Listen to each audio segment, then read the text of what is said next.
ए केवाड़ी खोला हो। के ह? अरे केवाड़िया खोलबू तब न बुझाई के ह।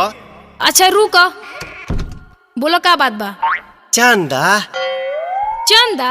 काम धंधा चलो त मंदा, तोहरा चाहिए चंदा। अहो भौजी खिसियात काहे बाड़ू? जौने बताओने दा। का दी? 251 काट दी का भाभी? का 251? हाँ ना भगो लोग।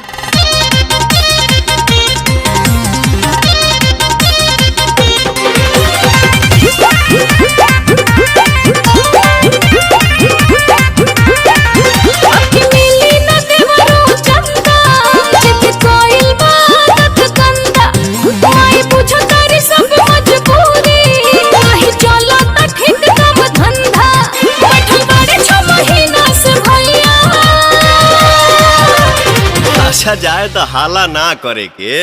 हम बुझा तानी की कमाई नहीं खे भइल, लेकिन का करबू भौजी, पूजावा त करही के न पड़ी। जौने बताओने द। अभी ना गइल लोग।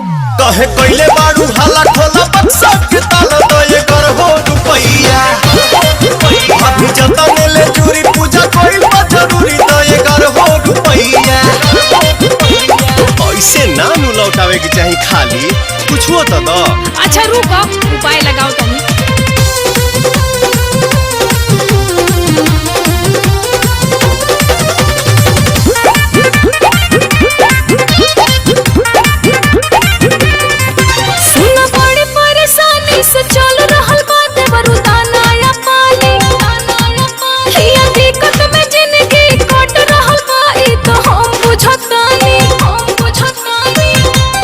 सुनना ना, माई कृपा जरूर भाभी करी है, और जीव है नु दुख भरी है।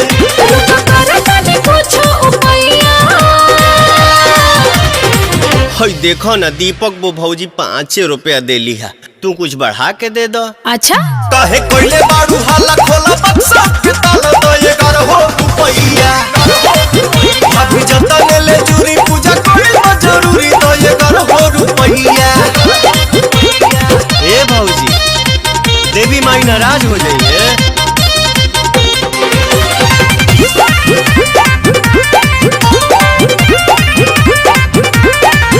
बड़ी बनी मजबूर, लेकिन दे हम जरूर बट जतने सकते।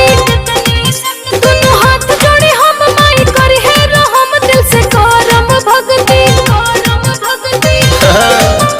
अब बुझलू ना तो श्रद्धा मन में जवन हो, चंदा मांगे आइल बाप मन हो। बचनी सब सहाय होई है मैया।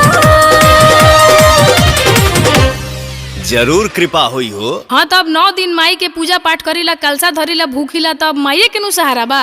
काहे कोइले बाड़ू हाला खोला बक्सा के ताला तो ये कर हो रुपैया।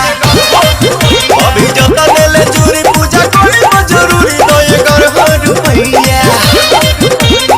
अब का 11 रुपया दी है लो, 101 रुपया चढ़ा दिया पंडाल में हमरा ओरी से। जय माता दी।